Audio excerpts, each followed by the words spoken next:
Hello and good morning. It's good to see you all on this beautiful Saturday morning. A little later than what I wanted to be, but I am here and excited for the live today. Um,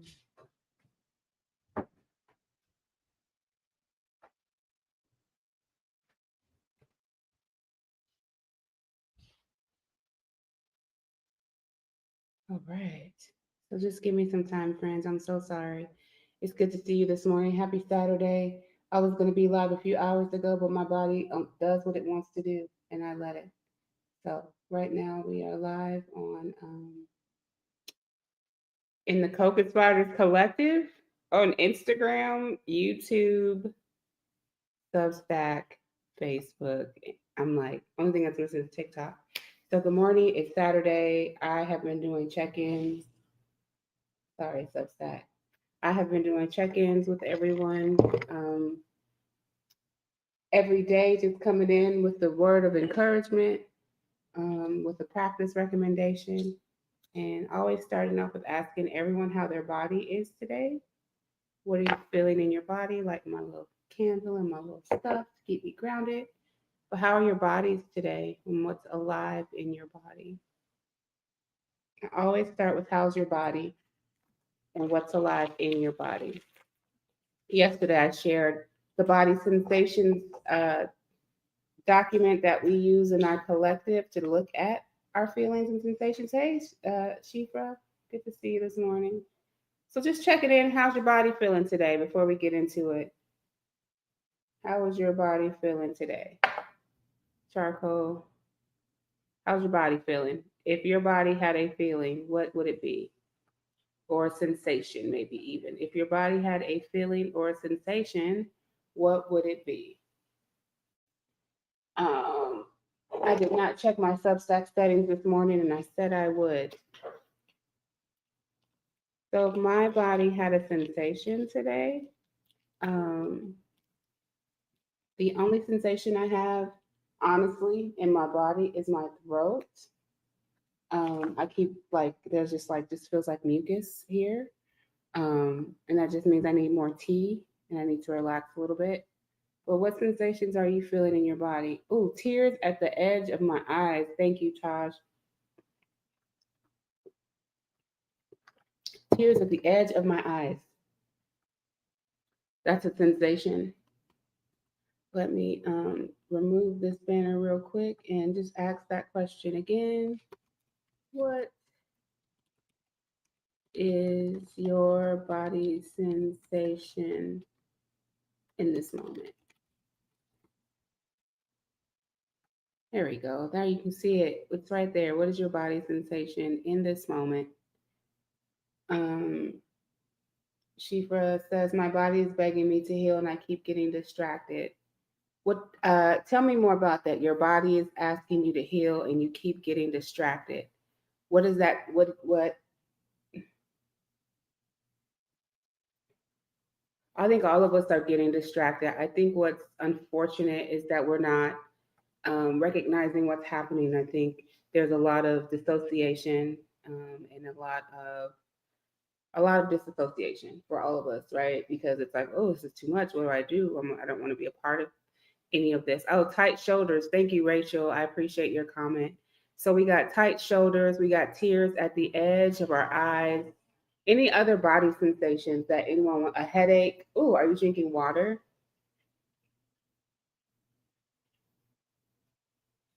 I'm asking you if I'm drinking water, and I can tell I'm going to see my mom soon. This is Diet Coke. You love using Ina Segal's book to address what is behind the pain. Yes, there is always something behind the pain. Hello, if you are watching, I am live in the Coca Spiders Collective. I am live on YouTube, Facebook, Instagram, and Substack. Just reaching everybody this morning. Just want to check in and just see. We got tight tears at the edge of our eyes and tight shoulders and a headache, and you're drinking water, which is great. Absolutely, the body is the signal, and the body is always giving us our next best move. So this morning, I'm usually live at 7:30 in the morning. My body, or 7 a.m., and my body was just like, no, you're not. Just give yourself a few minutes. And hey, Janine, I think that's something that we struggle with is just giving our body a few minutes to just feel into what it is. And then you can actually start hearing your subconscious or your conscious. And that is usually a good morning, a good night. I don't want to.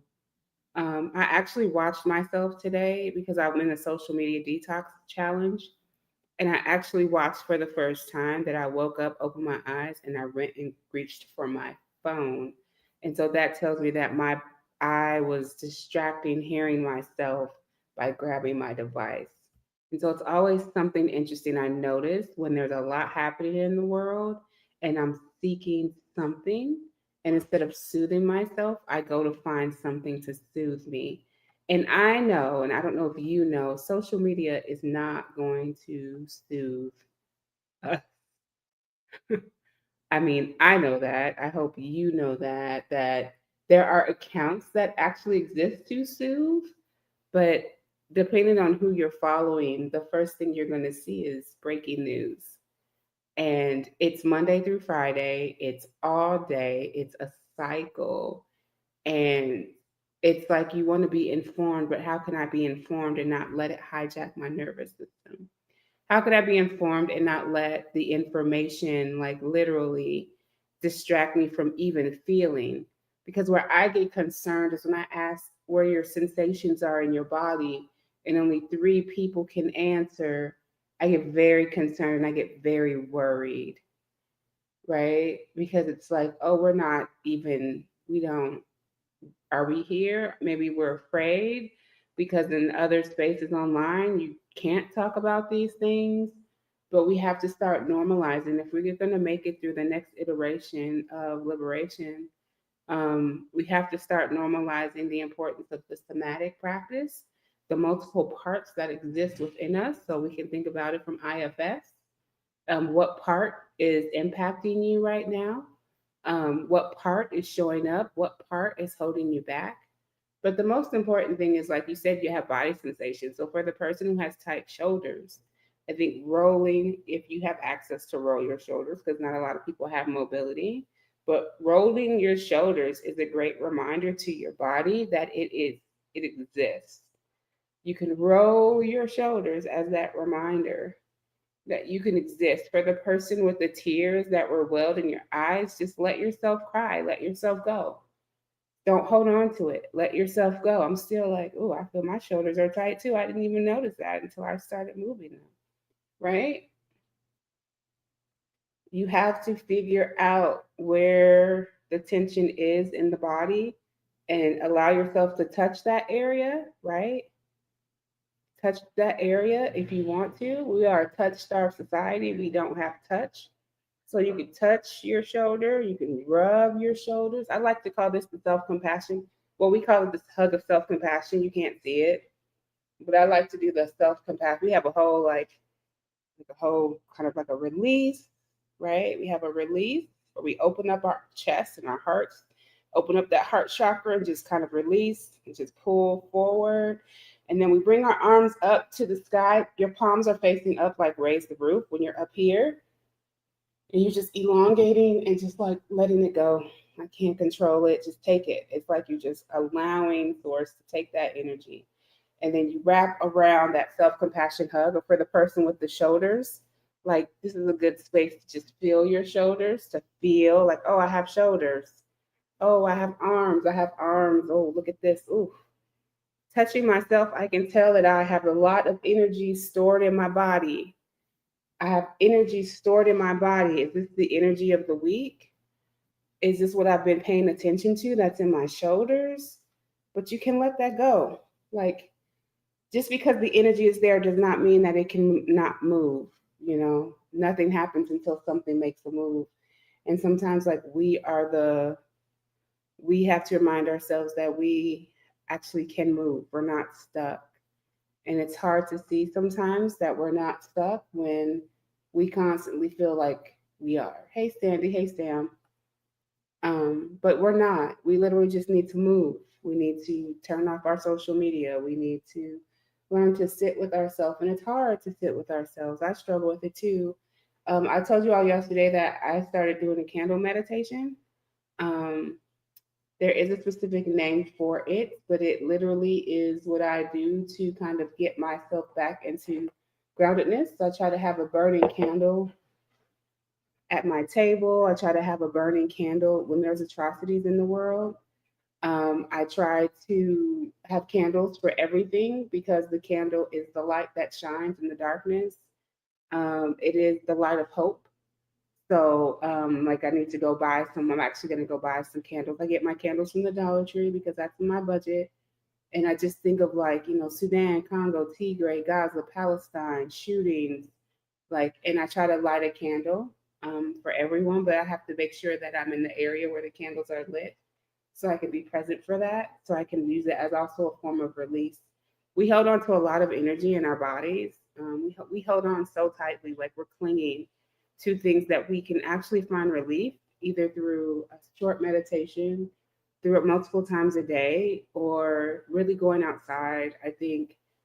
I remember when I was with my family in California, like 2 years ago, and I was driving and I was looking at all the houses and the plots of land and like how privatized we are and how even in our communities, right? Hey, Deidre, even in our communities, we are still in rugged individualism. Just even in my neighborhood, like, do I know my neighbors? Like, do they know me? Like, it's like the way of living has significantly changed over time.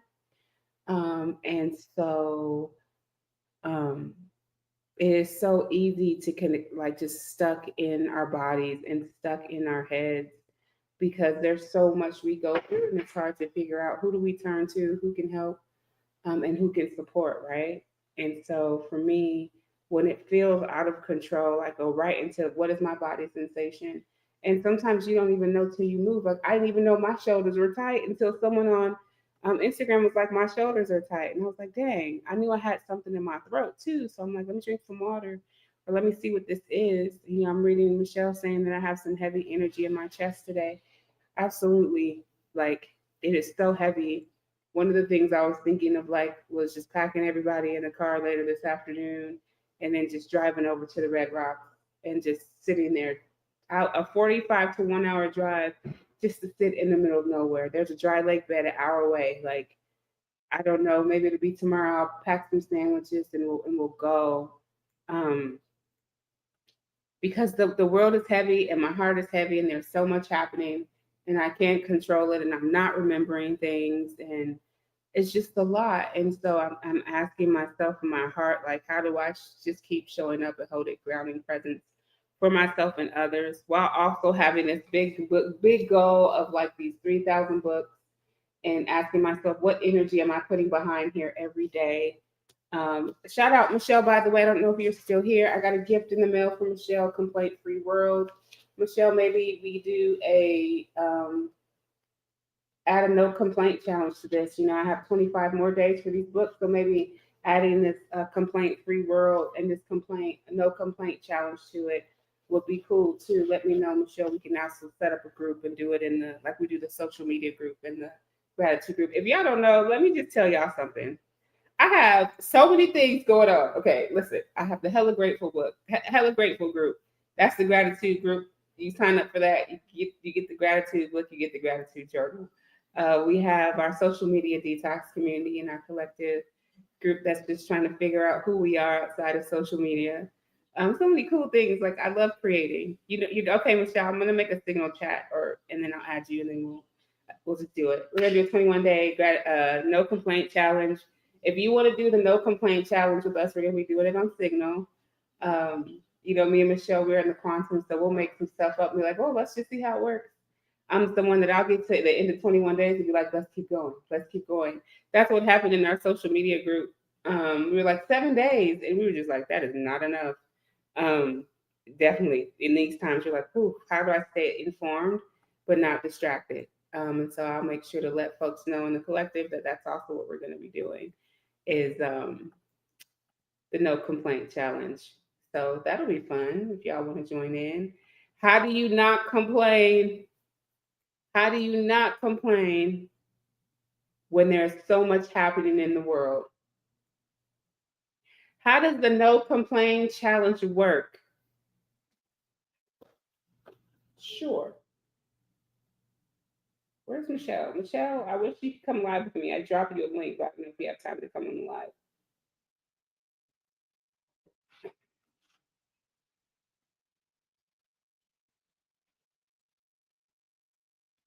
Okay, there's two ways to not complain. First of all, the first practice is we're going to, oh, I just had these. So you guys know I've been making these bracelets. Michelle, I know I have like 4 packages that I haven't sent out yet. So basically, I'm going to, let's say I'm going to use the Heal Your Way Forward bracelet. This one looks really small today. I'm going to have to make these a little bigger. All right, actually, I like this blue one. Michelle, you have a blue one like this too. It's in the envelope. So basically, what we're gonna do is we're going to, oh, you see all these bracelets? I sit here. This is what I do. Like, so listen. I'm gonna get to the challenge in a second. So when I'm sitting here and I'm not feeling in my body, I make bracelets. And Stephanie was like, brought me all these bracelets to make because it was gonna go with remember that time after the election, everybody wanted to wear blue bracelets? Like these are called blue baddies. I need to get them up on my website. And there's just 3 blue bracelets, and they're probably going to come with a direct compassion communication, like small workbook, to talk about being compassionate with yourself. I don't know. I'm being creative now. But yeah, so here are my blue bracelets. So you're doing the complaint challenge, and the goal is, if tell me if I got this, Michelle. We're gonna start on Monday. You're gonna wear this bracelet, and the goal is not to complain. If you complain, you're just going to move the bracelet from the one hand to the other hand, and you're going to try again the next day. So for 21 days, you're going to try to live your life and not complain for 21 days. Hey, Marnie. I'm live in the collective, Facebook, Instagram, YouTube, and Substack. So basically, that's what it is. You'll need something to wear on your arm to remind you of no complaints. And then if you complain, you just switch to the other arm for the rest of the day, and you keep trying not to complain. And then you try again tomorrow. You swap. So Michelle got to 24 days before she complained. 24 days, and she did not complain. So it'll be a challenge because you'll probably observe that you'll want to complain. And if you complain, there's no judgment. And not complaining is not about suppressing your feelings or your voice. And I had to get clear on that too, because I was like, Michelle, am I complaining or am I just noticing? And so I think if we do this no complaint with like observations and belief-based feelings, we'd be able to know 24 days is a lot to go without not complaining. So Michelle, I think we'll start Monday. I'll start the group and we'll just invite folks to join us for no complaining for as long as you can. Definitely, this is the book Complaint Free World. Michelle gifted this to me. Michelle's gifted so much to me. I'm so grateful. And this is why deep direct I see the connection now, Michelle. It's so good for no complaining because you can actually take this practice and mix it with our direct compassionate communication practice and actually get clear on that. So yeah, that's pretty powerful. So yeah, if you guys keep hearing me say DCC, that is our practice of direct compassionate communication. We have a group happening on Monday. Yeah, we still have the gratitude group too. I'm kind of probably to take all the groups and like meld them into like something, but one thing at a time. We still have the gratitude group. We have the social media, and we have now there's no complaint. Anyone can join. How do you not complain when there's genocide? Right? For me, I light a candle, meditate on the candle. So I told you all I would find what is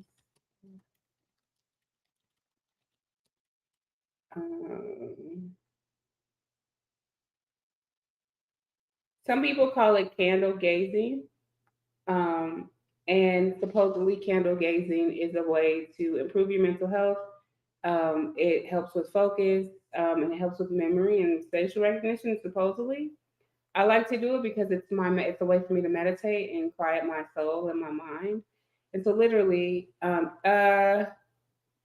Rachel, I will. Rachel, can you please just send me a DM? Yeah, and then I'll send you the link to the Signal chat for the no complaints for sure, for sure. Um, So Michelle is probably going to put a lot more of it to help support me because Michelle, I'm calling you publicly to kind of help be the connecting part for this no complaint challenge we're gonna do. So yeah, so anybody can join. This is what we're gonna do. Um, so we are gonna do our work. We're gonna try to refrain from complaining by asking what we need through direct, compassionate communication to meet our needs and turn our complaints into action. So I'll probably be on the call with Michelle later because I need to make a slide for DCC so you all can see it. And then we're going to invite you into DCC practice a little bit deeper too. So the signal group is part of the process, and then we'll invite you to come to some of the DCC classes to actually practice it as well. So you're not kind of in a bucket by yourself. So no complaints. Okay, no complaints, and direct, compassionate communication because it's time now. I'm telling we talked yesterday and we were like, okay, we're gonna do a Monday night class at 4 and a Wednesday night class at noon. So we are going to Sam. That is a great request, Sam. Can you put that in? Sam's on Substack, by the way. Would you mind putting that in?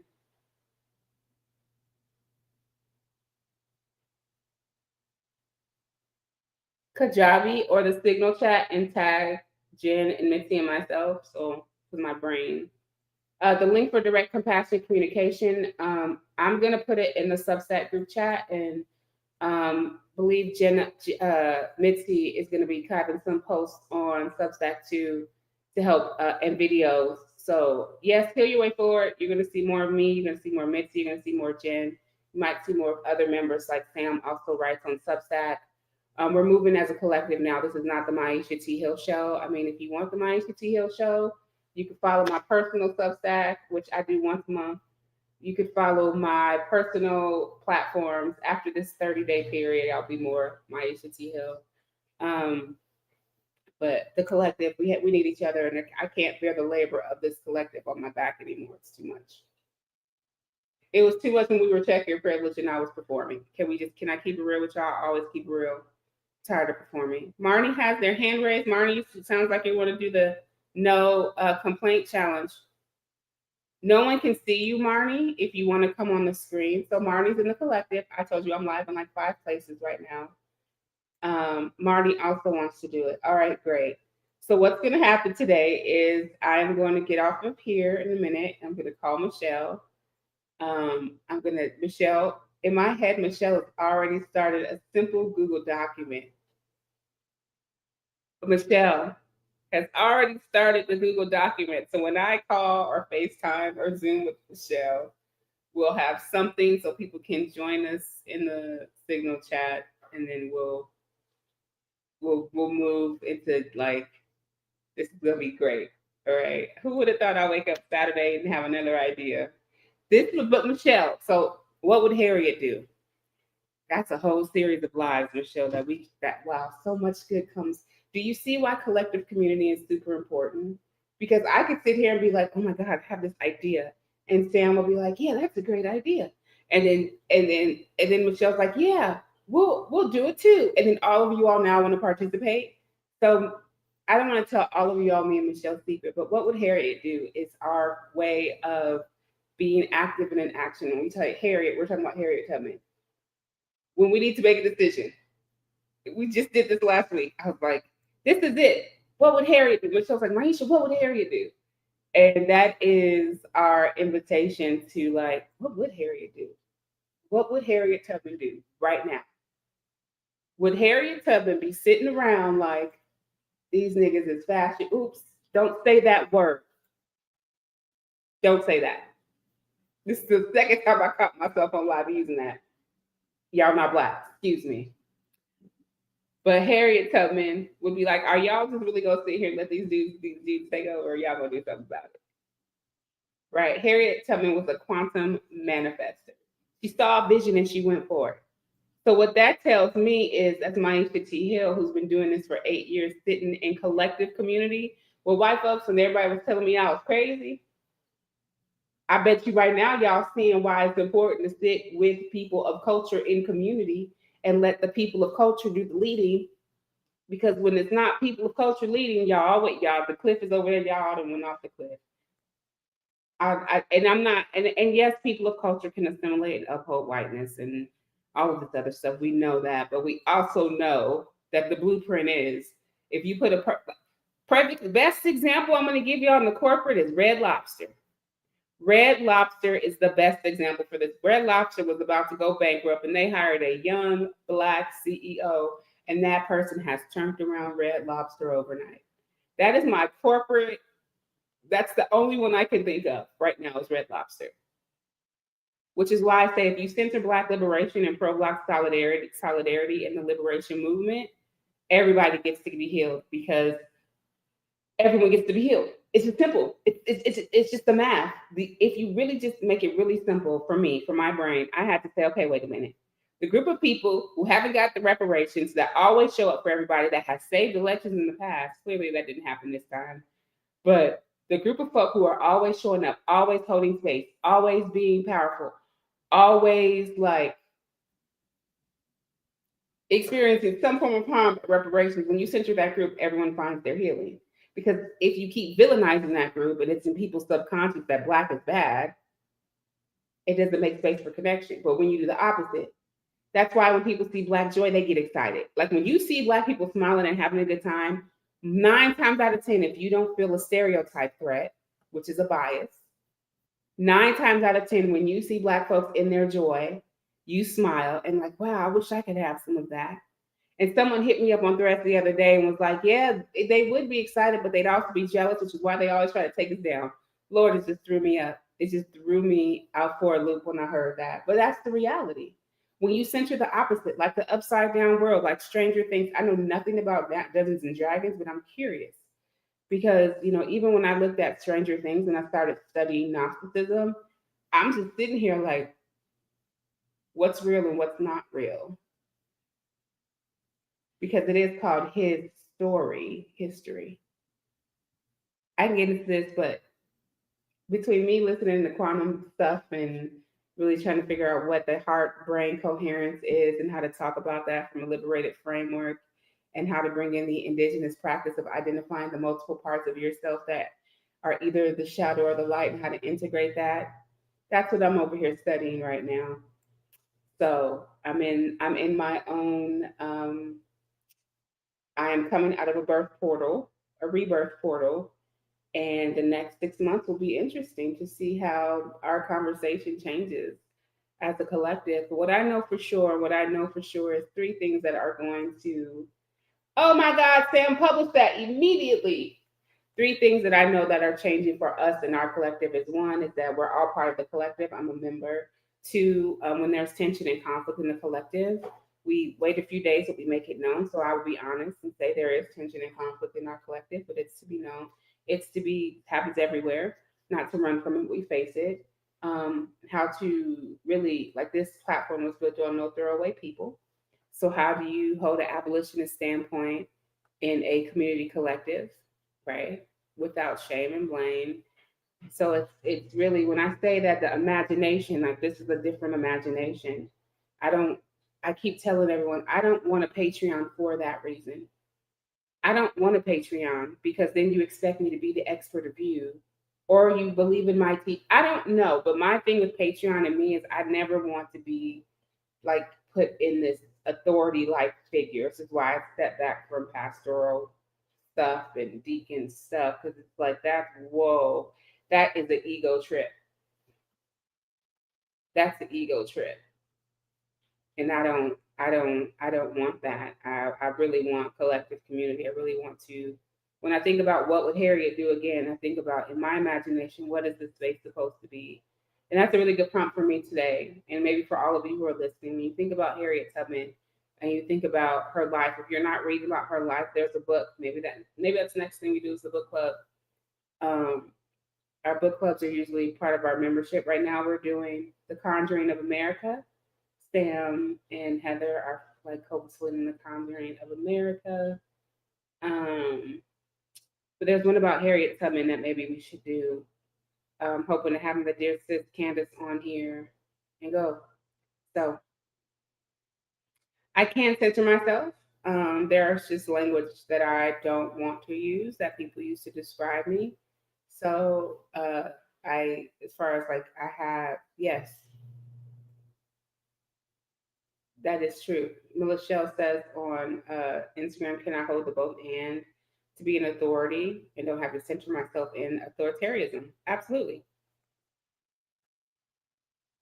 Lately, the language is a lot for me.